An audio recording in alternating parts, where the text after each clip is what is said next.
The small town of Pine Ridge hadn't seen such a gathering in years. Nearly everyone from the surrounding area had shown up to pay their respects to Thomas Blackwood, known to most simply as Old Tom. The church parking lot overflowed with cars, forcing many to park along the narrow country road that led into town. Inside the funeral home, people stood against the walls, the seats having filled up an hour before the service was scheduled to begin. Tom had been a fixture in Pine Ridge for all of his 87 years. He'd owned the hardware store downtown until his retirement 15 years ago. And even after that, he could be found there most days helping customers find just the right tool or offering free advice on home repairs.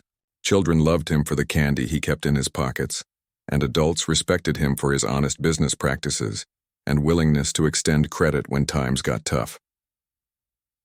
His daughter Eleanor stood quietly near the closed casket, accepting condolences from the long line of mourners. Her husband Robert stood beside her, his hand resting gently on her back. Their children, James and Sophia, now in their 20s, greeted people they'd known their whole lives and others they'd never met who had stories about their grandfather. "Your grandpa saved our farm," an older man told Sophia as he shook her hand. "Back in '87 when the bank was about to foreclose. He paid off our loan himself and told us to pay him back when we could. Never charged a penny of interest."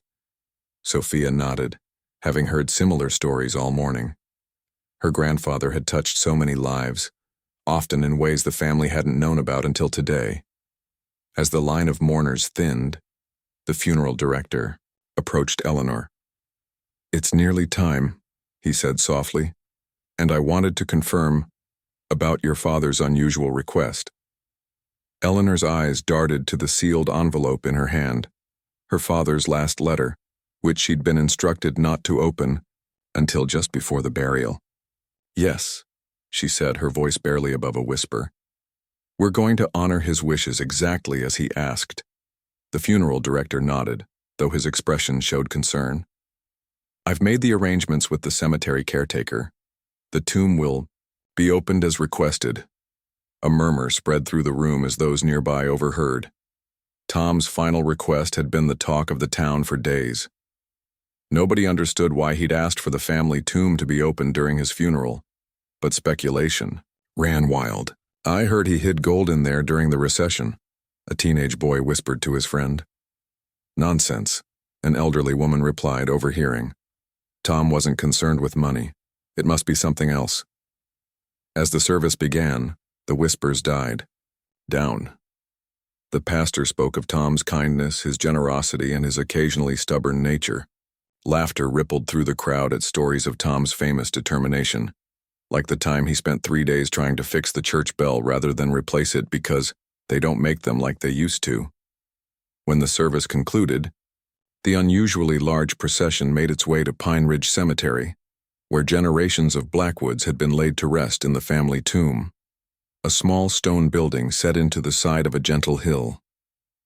The structure, built by Tom's grandfather in the 1890s, was made of locally quarried limestone and featured a heavy wooden door reinforced with iron. As the crowd gathered around, Eleanor felt the weight of the envelope in her hand grow heavier. James noticed his mother's nervousness and moved closer to her. "Do you want me to read it, Mom?" he asked quietly. Eleanor shook her head. "Your grandfather addressed it to me. I should be the one." Her voice trembled slightly, but her resolve was clear. The cemetery caretaker and his 2 assistants stood by the tomb, tools in hand, waiting for the signal to begin. The pastor said a final prayer, and then all eyes turned to Eleanor. With shaking fingers, she broke the seal on the envelope and removed several pages of her father's distinctive handwriting. The crowd fell completely silent as she unfolded the letter and began to read. "My dearest Eleanor, Robert, James, and Sophia, if you're reading this, then I've finally gone to join your grandmother. Don't be sad for me. We had a good run, she and I've been ready to see her again for some time now. You're probably all wondering why I made such a strange request about opening the tomb today. I know it's caused quite a stir in town, and for that I apologize. But there are some things I never told you, things I should have shared years ago, but couldn't find the courage to reveal. During the war, before I met your grandmother, I was stationed overseas. Our unit was assigned to protect a small village that had been repeatedly targeted. The locals took us in, shared what little food they had, and treated us like family. Their elder was a wise old man named Chen, who had traveled the world in his youth. One night, as enemy forces approached, Chen pulled me aside. He entrusted me with a small wooden box, intricately carved with symbols I'd never seen before. "This has been protected by my family for generations," he told me. "Now it must leave this place to survive. Guard it well, for it holds memories that must not be lost." I didn't understand then. I thought perhaps it contained valuable jewels or documents. I tucked it into my pack as we evacuated the villagers. That night the village was destroyed and Chen did not survive. When I returned home after the war, I examined the box but couldn't bring myself to open it. Something about Chen's words and the strange warmth the box seemed to emit made me hesitate. I kept it hidden, moving it from place to place, never quite forgetting about it but never quite ready to discover its contents. When I married your mother, Eleanor, I finally told someone about it. She encouraged me to open it, but by then, I had convinced myself that doing so might somehow dishonor Chen's trust. Instead, we decided to keep it safe until we knew what to do with it. Years passed. When your mother fell ill, she made me promise that when the time was right, I would share this secret with you. After she passed, I placed the box in the tomb with her, thinking perhaps they should remain together until I joined them.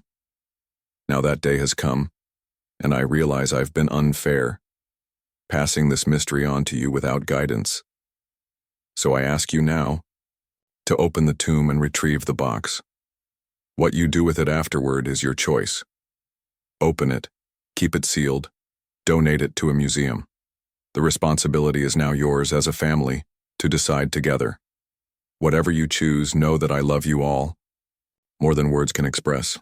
I've had a wonderful life, made all the better by having each of you in it. With all my love, Dad and Grandpa.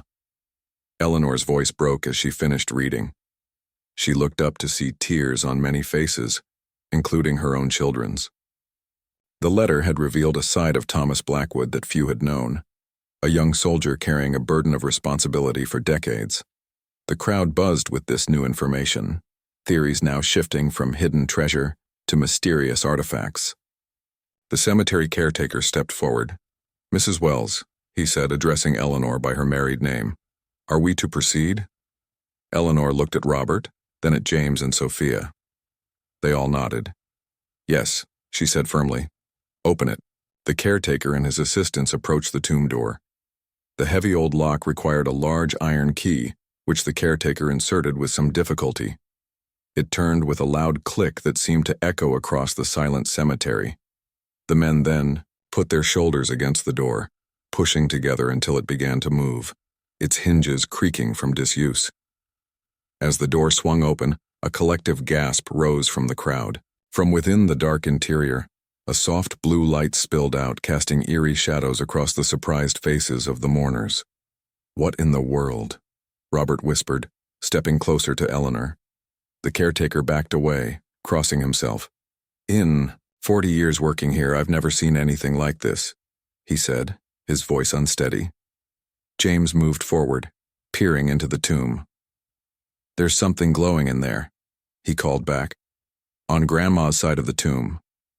Without waiting for permission, Sophia joined her brother at the entrance. "It's coming from under Grandma's marker," she confirmed. Eleanor felt a strange mix of fear and curiosity. What had her father kept hidden all these years? What memories had he believed so important they needed such protection? As she took a tentative step toward the tomb entrance, the blue light seemed to pulse, growing brighter for a moment before settling back to its steady glow. The crowd behind her murmured in wonder and apprehension. Whatever lay inside that tomb, Eleanor realized, was about to change everything they thought they knew about Thomas Blackwood and his quiet life in Pine Ridge. With a deep breath, she stepped forward into the blue light, her family following close behind. The mystery of old Tom's final request was about to be revealed, and nothing in the small town would ever be quite the same again. The blue light spilling from the tomb cast long shadows across the cemetery grass, Nobody moved for several seconds, all eyes fixed on the eerie glow. Eleanor felt her heart pounding in her chest as she stood at the threshold, her children just behind her. The crowd of mourners had fallen completely silent, their earlier whispers replaced by a tense, anticipatory hush. "Should we go in?" James whispered, his voice cracking slightly. Eleanor nodded, though uncertainty clouded her features. "Your grandfather wanted us to find whatever's in there." She turned to look at the gathered townspeople.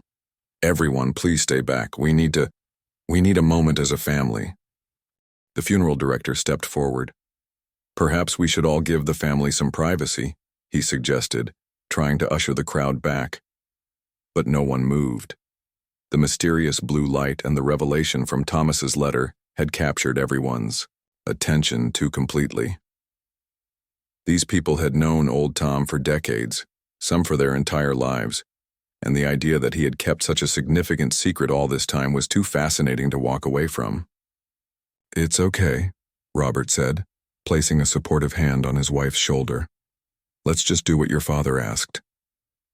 Taking a deep breath, Eleanor stepped into the tomb, followed closely by Robert, James, and Sophia. The interior was smaller than it appeared from outside, with just enough room for 6 stone platforms, 3 on each side, where family members were laid to rest. Only 2 were occupied, one by Eleanor's mother, Margaret, who had passed 15 years earlier, and now the empty one waiting for Thomas. The blue light was coming from beneath Margaret's stone marker, just as Sophia had said. As they approached, they could see that the heavy stone slab had been slightly shifted, leaving a small gap from which the light escaped. "He must have moved it when he put the box in," James said, examining the stone. "Look, there are scratch marks here." Eleanor ran her fingers along the marks. "All these years," she murmured. "He came here alone after Mom died and hid this box. Never said a word about it to anyone." "Should we slide it off?" Sophia asked, already placing her hands on the edge of the stone marker. Eleanor hesitated, then nodded. Together, the 4 of them positioned themselves around the stone and began to push. Despite its weight, the slab moved surprisingly easily, as if someone had recently oiled its base. As they pushed it aside, the blue light intensified, bathing their faces in its otherworldly glow. There, in a small hollow beneath where Margaret Blackwood had rested for 15 years, sat a wooden box approximately the size of a thick book. Its surface was covered with intricate carvings, swirling patterns and symbols that seemed to shift if you looked at them too long. The blue light emanated from these carvings, pulsing gently like a heartbeat. "It's warm," Sophia said as she reached for it, then pulled her hand back in surprise. "I can feel the heat without even touching it." James knelt down for a closer look. "The carvings, they look like nothing I've ever seen before, not like any language or art style I recognize." From outside, they could hear the murmurs of the crowd growing louder, people pressing closer to get a glimpse of what the family had found. "We should take it out," Robert suggested quietly. "Whatever it is, your father wanted you to have it now." Eleanor nodded and carefully reached into the hollow. As her fingers made contact with the box, she gasped. "It's not hot like Sophia said, it's like touching something alive." Despite her surprise, she lifted the box out. It was heavier than it looked, and as she held it, the blue light seemed to pulse more rapidly, as if responding to her touch. Eleanor cradled it against her chest, turning to face the tomb entrance where dozens of curious faces peered in. "We found what Dad left," she announced, her voice stronger now. "We're going to take it home as he wanted us to." The cemetery caretaker pushed his way to the front. "Mrs. Wells, is everything all right?" "What is that thing?" Before Eleanor could answer, the box in her hands pulsed brightly, the blue light suddenly flaring with such intensity that everyone had to shield their eyes. When the light dimmed again, the carvings on the box had changed.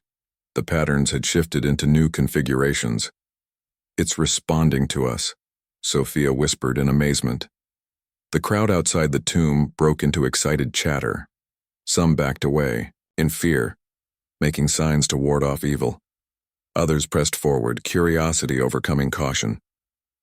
"Please," Eleanor said loudly, addressing the onlookers. "We need to respect my father's wishes. He wanted our family to decide what to do with this artifact. We're taking it home now." As the family made their way out of the tomb, the crowd parted reluctantly. Many reached out, trying to touch the glowing box, but Robert and James formed a protective barrier around Eleanor. The pastor, who had been watching from a respectful distance, approached them. "Mrs. Wells, if I may, whatever that object is, it seems unusual. Perhaps it would be wise to have someone look at it before you take it home, someone with expertise in such matters." Eleanor looked down at the box in her hands, its blue light now pulsing more steadily. "Thank you, Pastor Wilson, but this was my father's final request. We'll handle it as a family first, as he wanted." The drive back to the Blackwood family home was tense. The box sat on Eleanor's lap in the passenger seat, its blue light filling the car interior. Robert drove carefully, occasionally glancing at the strange object his wife held. "What do you think it is?" he asked after several minutes of silence. Eleanor shook her head. "I don't know. Dad's letter said it contained memories that must not be lost. But what does that mean?" From the back seat, James leaned forward. "Grandpa said in his letter that a man named Chen gave it to him during the war, right? That it had been protected by Chen's family for generations?" "That's what he wrote," Eleanor confirmed. "I never knew Grandpa was involved in anything like this," Sophia said. "He always seemed so normal. Just a regular small-town guy who ran the hardware store." Eleanor smiled sadly. "Your grandfather was many things, but I guess just a regular guy wasn't one of them. He fought in the war before I was born. He didn't talk about it much, like a lot of men from his generation. I knew he'd been overseas, but he never mentioned this Chen person or any box." As they pulled into the driveway of the Blackwood home, a modest two-story house where Eleanor had grown up and where her father had lived until his health began failing 2 years ago, they noticed several cars already parked along the street. "Word travels fast," Robert muttered as he recognized the vehicles belonging to close family friends and neighbors. "They're just concerned," Eleanor said, though she clutched the box a little tighter. Inside, they found a small gathering had formed. Aunt Patty, Thomas's younger sister, was there with her husband. Ned Thompson, who had worked at the hardware store with Thomas for 30 years, sat in the living room with his wife. A few other close friends had let themselves in, as was common, in their tight-knit community. "We thought you might need some support," Aunt Patty explained, embracing Eleanor carefully, her eyes fixed on the glowing box. "And if I'm being honest, we're all curious about Tommy's secret." Eleanor placed the box on the coffee table, where it continued to pulse with blue light. Everyone gathered around, staring at it with a mixture of wonder and apprehension. "Have you opened it?" Ned asked, adjusting his glasses as he leaned in for a better look. "Not yet," James replied. "We wanted to bring it home first." Aunt Patty touched one of the carvings gently. "These symbols, they remind me of something Tommy once showed me years ago. A photograph of some temple ruins he'd visited during the war." "You knew about this?" Eleanor asked, surprised. The older woman shook her head. "Not about the box, no, but Tommy occasionally mentioned a village he'd helped protect. Said the people there had knowledge that went back thousands of years. I always thought he was just telling stories to entertain me. I was only a girl then." Eleanor looked down at the box with renewed interest. "So this might be some kind of ancient artifact?" "Only one way to find out," Sophia said, kneeling beside the coffee table. "We should open it. That's what Grandpa wanted, right? For us to decide together what to do with it." All eyes turned to Eleanor. As Thomas's only child, everyone seemed to agree that the decision was ultimately hers. Eleanor studied the box, noticing for the first time that there was a small seam running around its middle. Despite having no visible latch or lock, it clearly was designed to open. She thought about her father keeping this secret for decades, about the strange blue light, about the village elder who had entrusted it to a young soldier. "Yes," she said finally. "Let's open it. Together." James and Sophia moved to either side of their mother as she placed her hands on the box. Robert stood behind them, his hands on Eleanor's shoulders. The room fell silent as Eleanor's fingers traced the seam around the middle of the box. "It's pulsing faster," Aunt Patty whispered as the blue light began to quicken its rhythm. As Eleanor applied gentle pressure to both sides of the box, the light suddenly flared again, bright enough to make everyone squint. There was a soft click, and the top half of the box lifted slightly, as if released from an invisible lock. With trembling fingers, Eleanor lifted the lid completely. What they saw inside left everyone in the room speechless. The blue light now shot upward in a concentrated beam, and within that beam, hovering above the open box, was what appeared to be a three-dimensional image, a perfect miniature projection of Thomas Blackwood as a young man, dressed in a military uniform, smiling confidently at them all. A collective gasp filled the room as the image of young Thomas Blackwood hovered above the open box. The projection was incredibly detailed. You could see the small scar above his right eyebrow from a childhood accident, the slight crook in his nose, even the texture of his military uniform. Though only about 8 inches tall, the miniature Thomas looked so real that Aunt Patty instinctively reached out to touch her brother, her fingers passing through the light with a small ripple effect.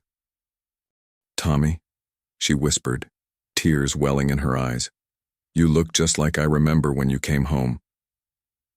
To everyone's shock, the projection responded, "Patty? Is that you?" The voice was unmistakably Thomas's, though younger and less weathered than the one they had known in his later years. "You've grown up so much. Last time I saw you, you were still wearing pigtails." Eleanor stumbled backward, caught by Robert before she could fall. "Dad?" she said, her voice barely audible. The projection turned toward her, its movement fluid and natural. "Hello there, little one. Though I suppose you're not so little anymore, are you? Grandpa?" Sophia leaned forward, staring intently at the projection. "How is this possible? You're talking to us." The miniature Thomas smiled. That same warm smile they all recognized. "I'm not really here, not in the way you're thinking. What you're seeing is a memory recording. Chen called it a soul echo, a capturing of thoughts, memories, and personality at a specific moment in time." Ned Thompson, who had been watching with wide eyes, shook his head in disbelief. "Tom, you old fox, all those years working side by side, and you never mentioned you had some kind of magical memory box." The projection chuckled. "Wouldn't have believed me if I told you, Ned. Besides, I promised Chen I'd keep it safe." "When was this recording made?" James asked, fascinated by the technology, or whatever it was, that could create such a lifelike image. 46, the young Thomas replied. "Just after I returned home from overseas. Chen showed me how to use the memory vessel before." He paused, a shadow crossing his face. "Before the village was attacked. He said his family had been its keepers for generations. But the war had come too close. He trusted me to protect it." Eleanor had recovered from her initial shock and now moved closer to the projection. "But why, Dad? Why keep it hidden all these years? Why not tell us about it?" The young Thomas's expression grew serious. "At first, I was afraid. This technology, if that's even the right word for it, is unlike anything our world has developed. I worried what might happen if the wrong people got hold of it. Then, as years passed, I realized its true purpose." He gestured, and suddenly the projection expanded. The blue light spread out, filling the center of the living room with a three-dimensional scene. A small village nestled in green mountains, with simple wooden buildings and people going about their daily lives. "This was Chen's village," Thomas explained as the amazed family and friends watched the scene unfold before them. "A place that no longer exists. Their entire culture, their knowledge, their way of life. All of it was lost when the village was destroyed. Except for what Chen preserved here." The scene shifted, showing an elderly Asian man with kind eyes and a long white beard, dressed in simple clothes. He sat cross-legged in a small room filled with scrolls and ancient-looking artifacts. "This is Chen," Thomas's voice continued as the projection focused on the old man. the village elder and the keeper of memories. To everyone's surprise, Chen began to speak. His words were in a language none of them understood, but somehow, meaning flowed into their minds alongside the sounds. To whoever now holds the memory, vessel, Chen said, his voice gentle yet commanding, you have been entrusted with the collected wisdom and stories of my people. For 5,000 years we have preserved knowledge that others have forgotten or never knew. Our understanding of the world, of the human heart, of the connections between all living things, these must not be lost. The scene shifted again, showing what appeared to be the inside of a temple. Walls covered in the same mysterious symbols that decorated the box came into view. Our ancestors discovered that memories need not die with the body, Chen's voice continued. They found a way to capture not just images or sounds, but the essence of experience itself. This vessel you now hold contains the memories of 100 generations of keepers, and now it also holds the memories of the one who saved it from destruction. The projection returned to the young Thomas, who looked at his family with a mixture of pride and uncertainty. I've spent decades trying to understand what's contained in this vessel, he said. There's so much knowledge here, about healing, about the natural world, about ways of thinking that have been lost to time. I recorded my own memories too, when your mother was still alive, Eleanor. She's in here as well. Eleanor's hand flew to her mouth. Mom? You mean Mom is preserved somehow in this box? The young Thomas nodded. Not her soul or her consciousness, just memories, impressions, the essence of who she was. The same is true for me. What you're seeing isn't really me, but a recording of my thoughts and memories from when I was 25 years old. But you know who we are, Sophia pointed out. You recognized Aunt Patty even though she was just a child when this recording was made. The projection smiled. The vessel isn't a simple recording device, it's alive, in its own way. It learns and adapts. I made additional recordings throughout my life, and the vessel integrates them all. My older self would have explained this better. As if responding to this thought, the projection flickered and changed. Now before them stood Thomas as they had known him more recently, an elderly man with thinning white hair and deeply lined face, but with the same bright eyes. There, the older projection said, its voice now matching the Thomas they had laid to rest earlier that day. That's better. Hello, my dear family. Aunt Patty began to cry openly now, and even Ned wiped away tears. The sight of their friend and brother looking exactly as he had just weeks ago was overwhelming. I know this must be quite a shock, the elderly Thomas continued. I had planned to show you the vessel before my passing, but my illness progressed faster than expected. I'm sorry for the dramatic reveal at the funeral. Why keep it in Mom's tomb? Eleanor asked, still struggling to process everything. Thomas's projection looked sad. After your mother died, I recorded her memories. With her permission, of course. She knew about the vessel. I thought it fitting that they stay together until I joined you both. I planned to pass the vessel on to you, Eleanor, but as I grew older, I realized this responsibility should be a family decision. Robert, who had been quiet until now, stepped forward.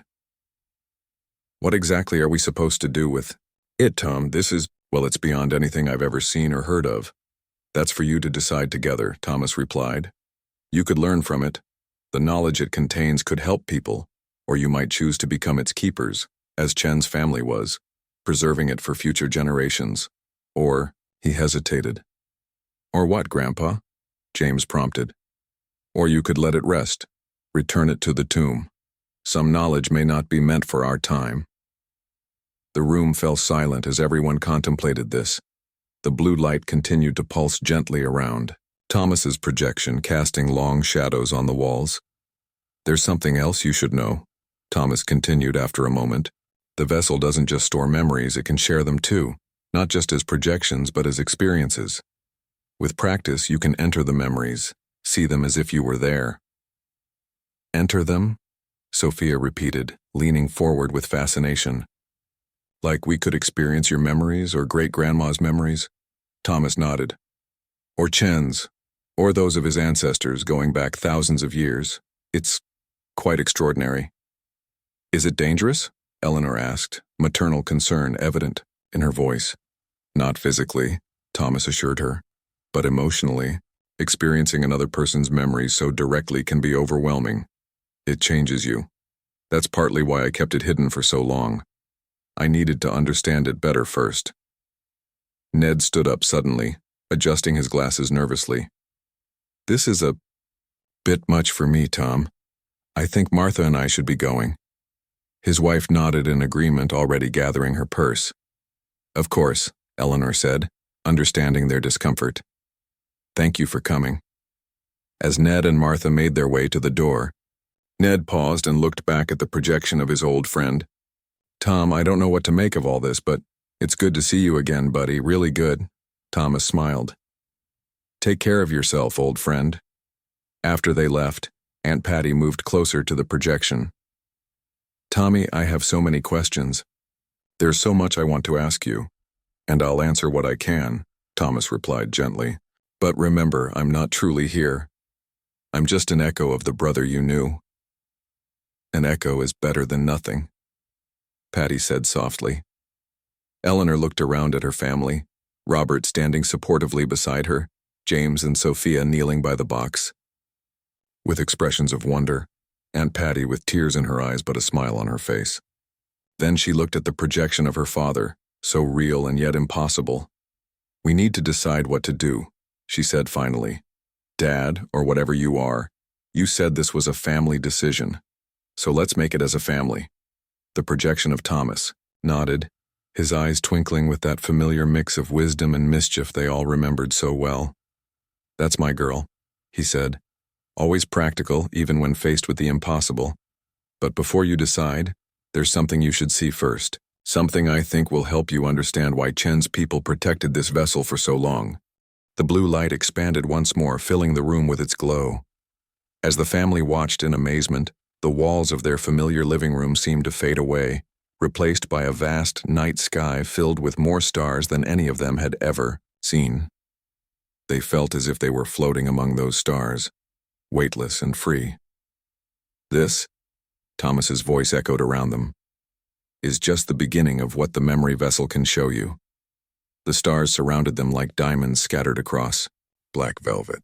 Though they stood in Eleanor's living room, the family felt as if they were floating in space with no up or down, just the vast cosmos stretching in every direction. The sensation was disorienting, but strangely peaceful. Are we inside a memory? Sophia whispered, her voice sounding both close and distant in the strange space. In a way, Thomas's voice came from everywhere and nowhere. This is how Chen's people understood the universe, not as something outside ourselves, but as something we're part of. What you're experiencing is partly memory, partly something else. Robert reached out instinctively to hold Eleanor's hand, needing to feel something solid. It feels so real, he said. It is real, Thomas replied, just not in the way you usually experience reality. Slowly, the stars began to shift, swirling into patterns. Some grouped together, forming constellations unlike any they had seen in Earth's night sky. Then, as if someone had pulled back to reveal a wider view, they could see that all these stars formed a massive spiral, a galaxy seen from above. That's the Milky Way, James said in awe. Our galaxy. But how could anyone see it like this? We've only had images like this from space telescopes in recent decades. Chen's ancestors knew things we've only recently discovered, Thomas explained. Their understanding came through different paths than our science, but they reached many of the same conclusions. The view shifted again, zooming back to what appeared to be their solar system. They could see the sun, the orbiting planets, and then Earth coming into focus. The blue-green planet grew larger until they seemed to be descending through clouds, mountains and forests taking shape below them.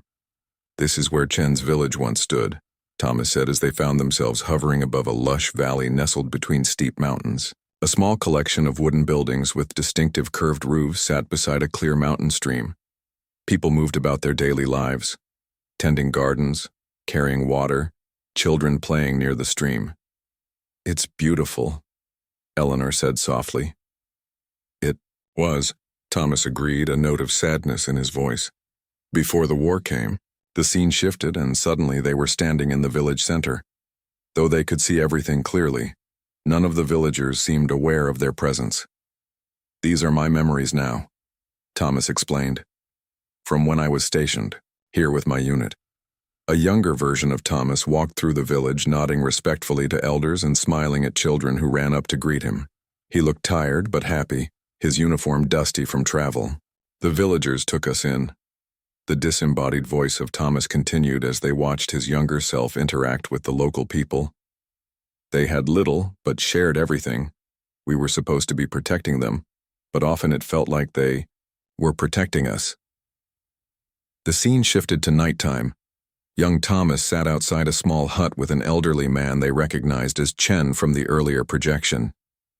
The two men were looking up at the night sky, talking quietly. "Chen taught me so much during those months," Thomas said. "About the stars, about plants that could heal wounds our medics couldn't treat, about how his people viewed the connections between all living things. I thought he was just a wise old man sharing folk wisdom. I didn't understand until later how profound his knowledge truly was." As they watched, Chen pointed to various stars, tracing patterns with his finger. Young Thomas listened intently, occasionally asking questions that made the old man smile. He knew the war was coming closer. Thomas continued. His people had lived in that valley for thousands of years, but he sensed their time there was ending. That's why he began teaching me, not just about stars and plants, but about the memory vessel. The scene changed again. They were inside a small building set apart from the others. The walls were covered with the same strange symbols that decorated the box. Chen stood before a carved stone altar, upon which sat the wooden box they now had in Eleanor's living room. The blue light pulsed gently then, just as it did now. This was their temple of memory, Thomas explained, where the knowledge of their ancestors was preserved and passed down. They watched as Chen placed his hands on the box. The blue light expanded, enveloping him. His eyes closed in concentration. He was recording new memories, Thomas said, adding his knowledge to the vessel before entrusting it to me. The scene shifted once more. Now they saw explosions in the distance, the sound of gunfire echoing through the valley. Young Thomas and several other soldiers were helping villagers evacuate, guiding them up hidden mountain paths as smoke rose from the direction of the village. "We couldn't save everyone." Thomas's voice was heavy with old grief. "Or the village itself, but we got most of the people out." They watched as Chen approached young Thomas in the midst of the evacuation. The old man pressed the wooden box into the soldier's hands, speaking urgently.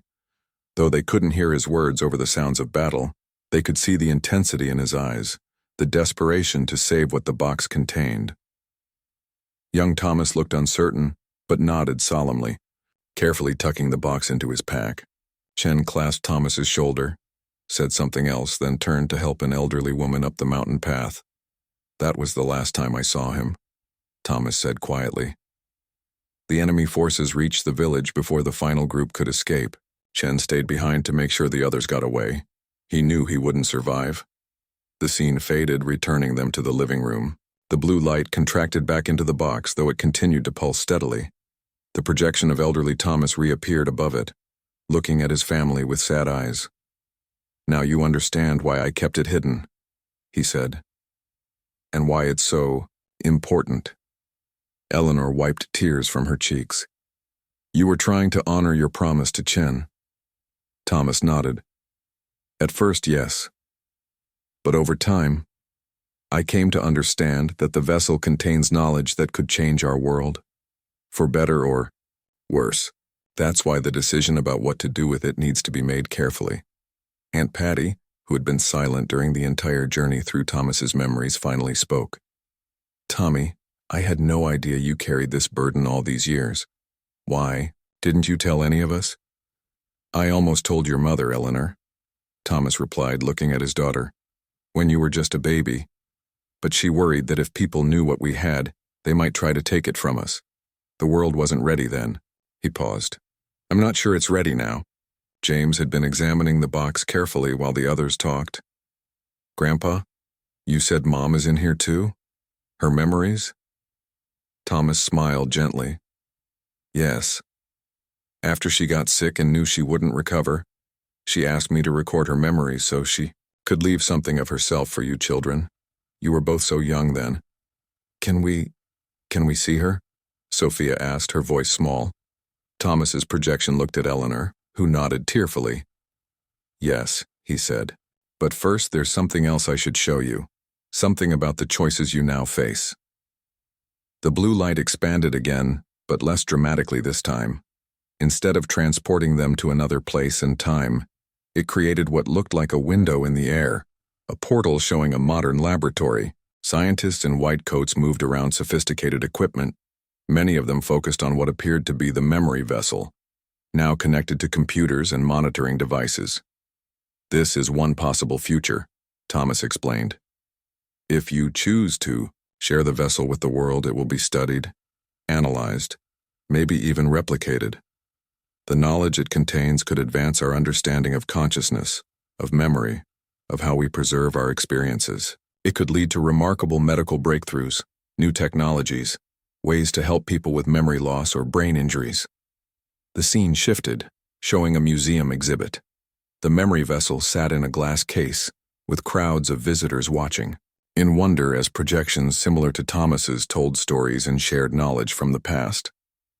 Or it could become a window into history like nothing we've ever had before, Thomas continued, allowing us to see and experience the past through the eyes of those who lived it.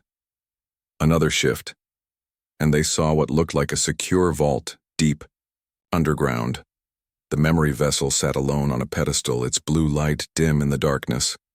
You might decide it's too powerful, too disruptive to our world, Thomas said, that it should be protected but hidden away until humanity is ready for what it offers. A final scene appeared, the Blackwood family tomb with the vessel returned to its place beside Margaret's resting place. Or you could honor Chen's original purpose, keeping it safe within a family passed down through generations with each new keeper adding their own memories and wisdom to the collection. The visions faded, and they were once again looking at Thomas's projection in the living room. There are no wrong choices, he said gently. But whatever you decide will have consequences not just for our family, but potentially for many others. Eleanor looked at Robert, then at their children, then at Aunt Patty. What do you all think? I think we need to learn more first, James said thoughtfully, before we can make any decision about sharing it or hiding it away. Sophia nodded in agreement. I want to see Mom's memories, and I want to understand more about what else is in there, what knowledge Chen's people preserved. I agree, Robert said, squeezing Eleanor's hand. This isn't a decision we should rush. We need to explore what the vessel contains first. Aunt Patty smiled sadly. Tommy always was the careful one, always thinking things through. I think he'd want you to take your time with this. Eleanor turned back to her father's projection. Can you teach us how to use it properly? How to access the memories safely? Thomas nodded. That's why I'm here. The vessel prepared this projection specifically to guide you. He looked at each of them in turn. But first, I think there's someone else you might want to see.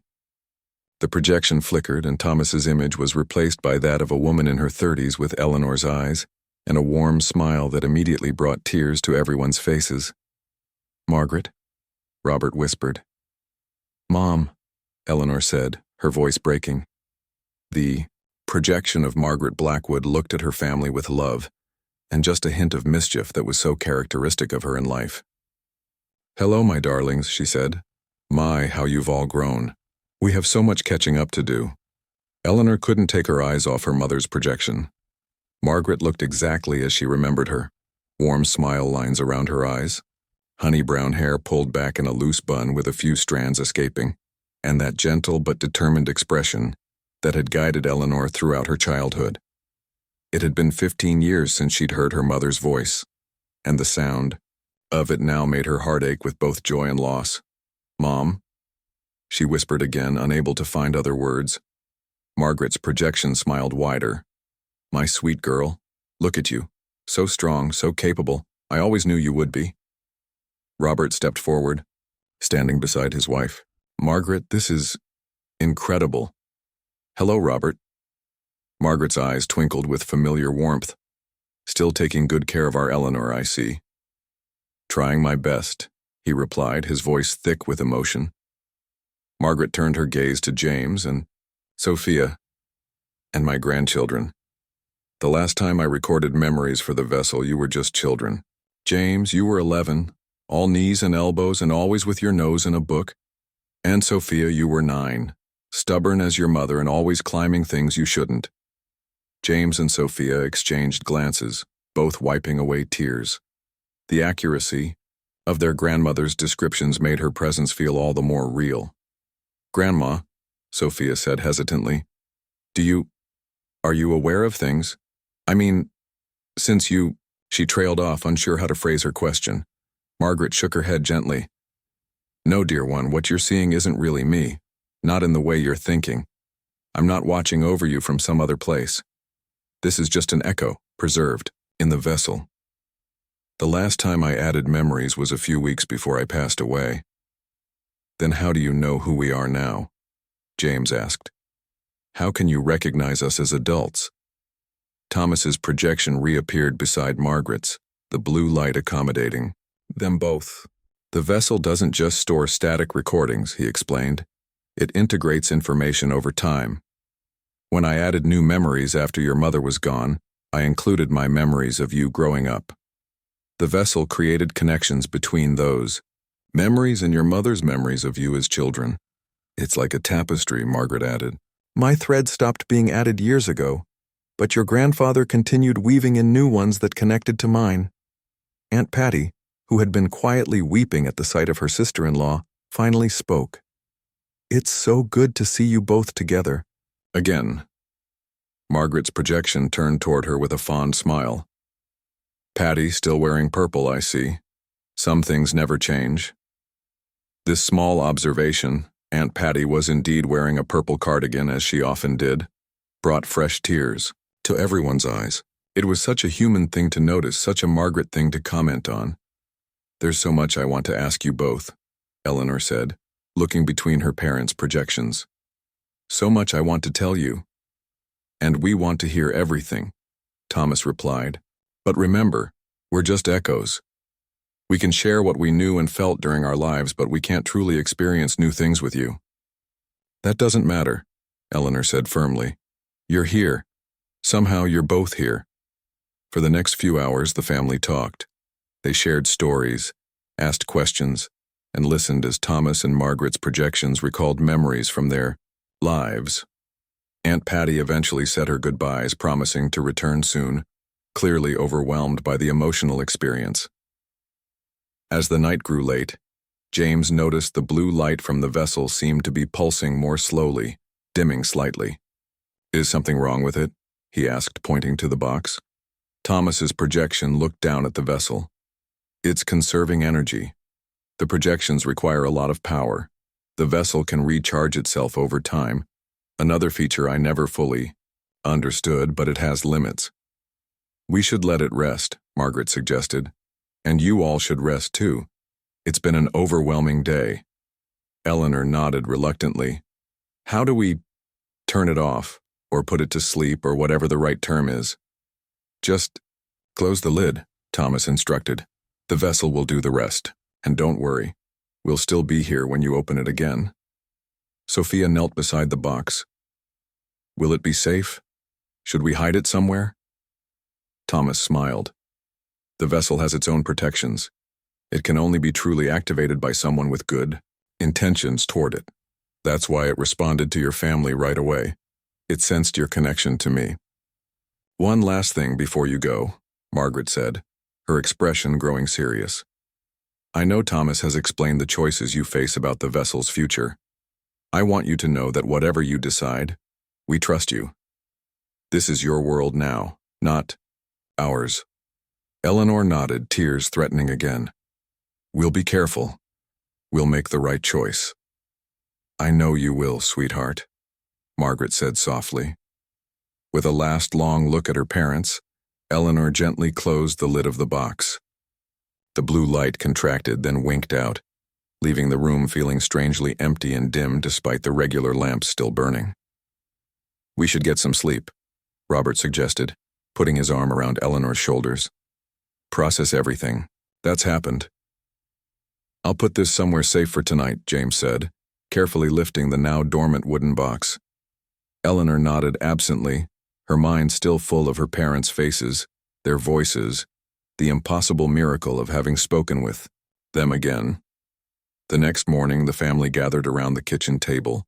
The memory vessel sat in the center, its carvings now dark and silent in the morning light. "I didn't dream it, did I?" Eleanor asked, looking at the box. "If you did, we all had the same dream," Robert replied, squeezing her hand. James set down 4 mugs of coffee. "I've been thinking about this all night, about what we should do with it." "Me too," Sophia admitted. "I barely slept." "And?" Eleanor prompted, looking between her children. James took a deep breath. "I think we need to learn everything we can from it first. Not just about Grandpa and Grandma, but about Chen's people, their knowledge. We should document it, study it, understand it." "I agree," Sophia said, "but I don't think we should hand it over to scientists or the government or anyone else. Not yet, anyway. This should stay in our family for now, like it has for generations in Chen's family." Eleanor nodded slowly. "That's what I was thinking too. We're its keepers now." "What about adding our own memories?" Robert asked. Thomas said each generation of Chen's family added to it. "I think we should," Eleanor replied. "But carefully, thoughtfully, we need to learn how to use it properly first." They all looked at the vessel, considering the responsibility they had inherited. After a moment, Sophia reached out and gently lifted the lid. The blue light emerged immediately, pulsing steadily. Instead of projections of Thomas or Margaret, however, a soft voice filled the room, not speaking in words but somehow conveying meaning directly into their minds. "Welcome, new keepers. Are you ready to begin your journey?" The family exchanged startled glances. "Yes," Eleanor answered for all of them. "We're ready." The blue light expanded, filling the kitchen with a gentle glow. Images began to form, not just of Thomas or Chen, but of dozens of keepers stretching back through centuries. Men and women of different ages and appearances, all connected by their role as guardians of the vessel. Each keeper brings new understanding. The voice continued. "Each adds to the whole. You will learn, you will grow, you will preserve." "What should we do first?" James asked, fascinated by the parade of former keepers. "Listen, observe, the vessel will guide you." Over the following weeks, the Blackwood family began a remarkable journey of discovery. They spent evenings gathered around the memory vessel, sometimes talking with Thomas and Margaret, sometimes exploring the ancient knowledge of Chen's people, sometimes simply watching the memories of people who had lived centuries ago. They learned about healing techniques that modern medicine had yet to discover. They witnessed historical events through the eyes of those who had experienced them. They began to understand the connections between all living things in ways that science was only beginning to grasp. And they added their own memories, carefully at first, then with growing confidence as the vessel taught them its ways. Word of the vessel's existence remained within the family, though occasionally close friends like Ned Thompson would visit to speak with Thomas's projection. They considered sharing their discovery with the wider world, but always concluded the time wasn't yet right. 1 year after Thomas's funeral, the family gathered in the living room for what had become a weekly tradition, an evening with the memory vessel. Eleanor opened the lid and the familiar blue light filled the room. "Hi, Dad," she said as Thomas's projection appeared. "Hi, Mom," she added as Margaret materialized beside him. "Hello, dear ones," they replied in unison. "We've been thinking," Eleanor began, looking at her family for confirmation. They all nodded encouragingly. "We want to establish a foundation.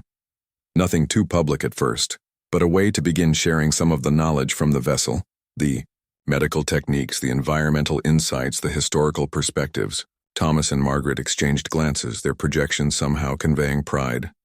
"That sounds like a wonderful idea," Margaret said warmly. Chen would approve, Thomas added. Knowledge preserved is only valuable if it ultimately helps others. We'll be careful, James assured them. We'll start small with people we trust. And we'll continue being the vessel's keepers, Sophia added. It will stay in our family, just as it stayed in Chen's for generations. Thomas's projection smiled that familiar smile that had guided them all their lives. You've chosen a middle path, neither hiding the vessel away nor exposing it too quickly to a world that might misuse it. That's wise. We had good teachers, Eleanor said softly. As the evening continued, the blue light seemed to pulse with renewed brightness, as if the vessel itself approved of their decision. Outside, stars began to appear in the darkening sky. The same stars that Chen had shown Thomas all those years ago. The same stars that had witnessed the passing of knowledge from one generation to the next for thousands of years. In the Blackwood family living room, that ancient tradition continued. Not with screams of terror as the town had initially feared when they opened the tomb, but with whispers of wisdom, echoes of love, and the gentle blue light of memories preserved against the darkness of forgetting. The memory vessel had found its new keepers, and they had found their purpose.